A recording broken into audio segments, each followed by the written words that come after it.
Hello and welcome to this review of Bankers Club Extra Fine American Blended Whiskey.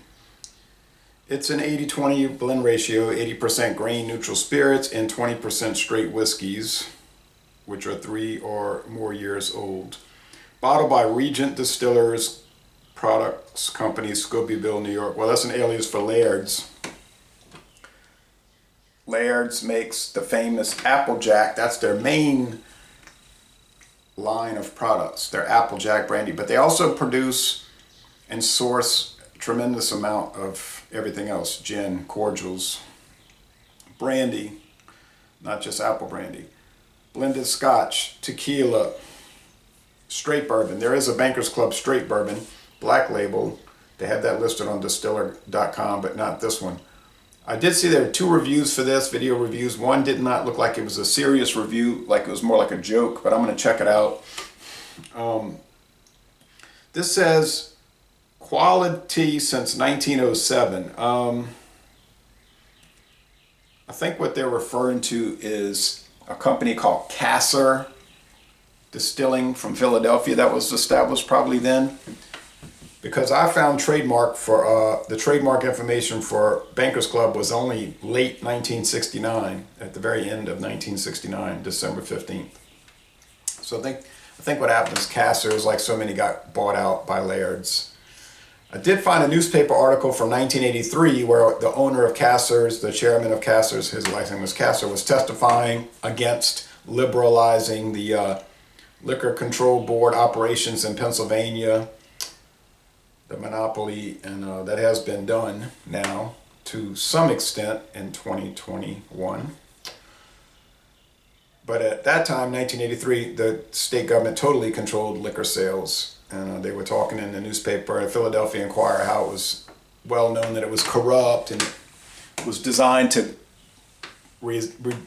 prevent competition and only have juiced in people and all of that. But anyway, it was interesting. Now, I'm going to write a written review. I had some production problems with this, sorry, but I had to, the only thing I did was open it and pour it, and then I realized I needed to stop the video, so I didn't do any kind of tasting or smelling or anything. We can see it's a chestnut appearance. Does it have caramel color added? Probably, because that is allowed with most types of liquor, and definitely with American blended whiskey, just like Canadian blended whiskey, under the law of Canada. The U.S. government allows caramel color to be added. They say for consistency. Okay. Probably really so it won't be like almost clear. But anyway, 20% of this straight bourbon more than likely is aged 3 years or more like 3 years and no more. And then it's 80% unaged, raw, basically corn liquor, grain neutral spirits, or what's popularly known as moonshine. Which is funny because if you say grain neutral spirits, people will say, oh, terrible. But some of those same people will run out and buy a $16 bottle of moonshine. Okay, all right. Aroma. I bought this bottle at Total Wine & More. It was very inexpensive. I don't recall the price, but it was very low. I think $14.99 for the handle bottle, plastic. Aroma,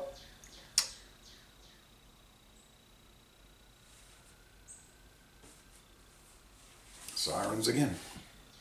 Let's see, alcohol legs, nice uniform alcohol legs. Okay, so nice. Aroma, there isn't much of any. This is a Chivas glass. I basically, well,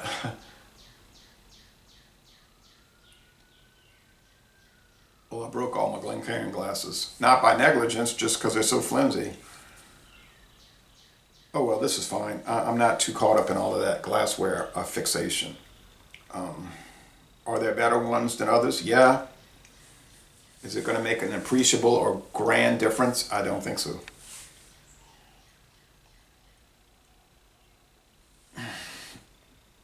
There is a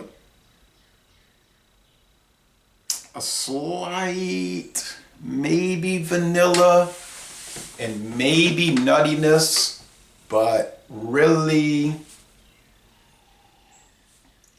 it's just a slight generalized 80 proof alcohol aroma. It's not a bad aroma, it's just a lack of it. All right, let's go to taste. Heck.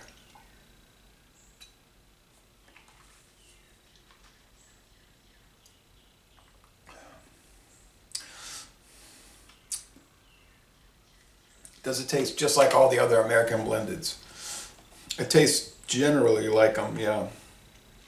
But in some ways not totally, because you get, I've had some bad experiences, relatively bad experiences with the Heaven Hill American blendeds, like Kentucky Gold.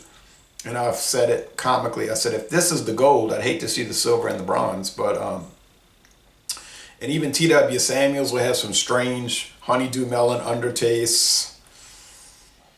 And what are some other ones from them? I can't remember. I have some in the cabinet that I haven't dissipated. Luxco does some pretty decent ones under their another company they acquired, Bellows. Sazerac seems to be a little more reliable with their American blendeds.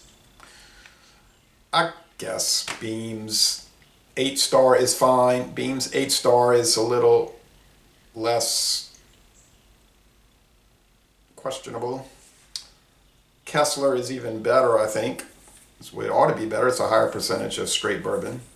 That's another Beam acquisition.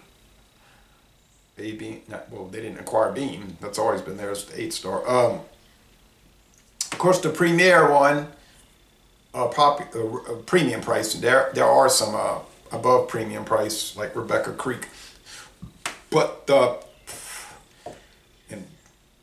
premium one is Seagram 7 Crown, Seagram 7. You see that everywhere, and you're not going to get it for $14.99 a handle. Okay, you know, not going to.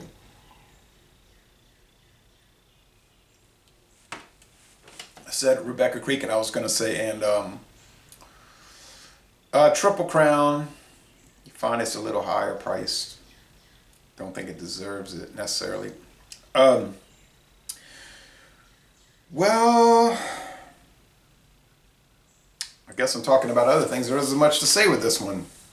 A slight nuttiness, a scintilla of bourbon, wood, not really, char, no. Corn liquor base, yeah, but then that's grain, like they say, neutral spirits, meaning it has virtually no flavor or aroma, as by design, and that's basically what you get. People are not buying this to put in a Chivas glass, swish around, smell, taste, evaluate. They're buying it to make very cheap cocktails. Is there something wrong with that? No, there isn't. Total Wine keeps this on the shelf for a reason. It probably sells. I'm going to read the reviews on Total Wine. I have a feeling they'll be fairly positive. People go over there for value. You say, no, because they're cheap. Well, whatever, however you want to, describe it. I'll say it for value, but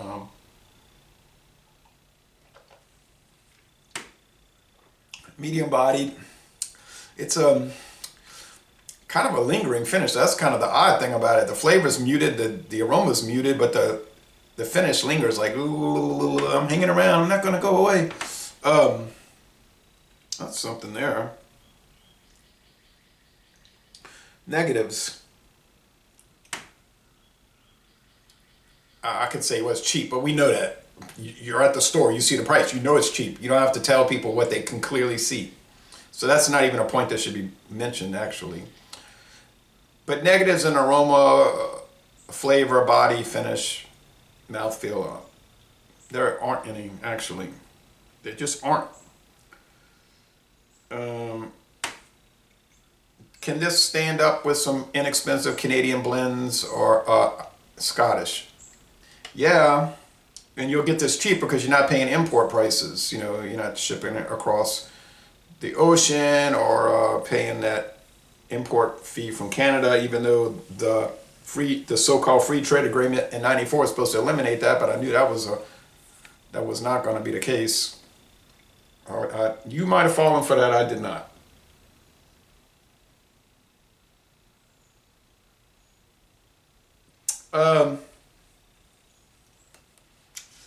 So no negatives, all right. Unless you should say it's dull. Well, okay. But that's the nature of the beast, what we're dealing with generally. Usually when you're drinking these, if they're just dull, then it's a win, you know? It's a victory. The positives, there's no bad bite. It's smooth, actually. The little scintilla of flavor is fine. I mean, you get a shadow of vanilla, a shadow of nuttiness, like pecan oil. But ultimately, in the final analysis, it's just very, very bland and dull. Which, once again, when you're dealing with something like this, might be actually a positive if the worst you're getting is bland and dull. So I've done a lot of really cheap beers, and those are very treacherous. I've had much worse experience with the cheap beers. The cheap beers, they really have a tendency to just scream badness. I mean, they don't hide the awful truth. Cheap wines, I've had no bad experiences, honestly, which you may find hard to believe, but it's true. And then these are hit or miss, maybe more miss than hit. But this one I would consider a positive product. If you want to go really low on price, basically at the bottom, but get something that's in no way offensive, but also in no way exciting, but then you can say, oh, I don't care about that. Then it's fine. The score, I guess in reality, it's sort of like a C+, like it's high average. But then with a product like this, it's sort of an all things considered issue. And I just discussed all those things. So all things considered, I think I have to go with an 80, a B minus. It's marginally good, all things considered. So, I mean, is it worth checking out? I did it. Yeah, it's worth checking out. Yeah. And you can expect just what I said. And that's probably not something that's going to make you want to go check it out, right? But it exists. People say, why do you review that? It exists. That's basically why. No harm, no foul. So Le Bon Temps Relais, an arguably good product. Anyway, and I'm going to end this review by saying, y'all go to New Jersey and check out the Laird's family-owned distillery. I bet that'd be a fascinating visit.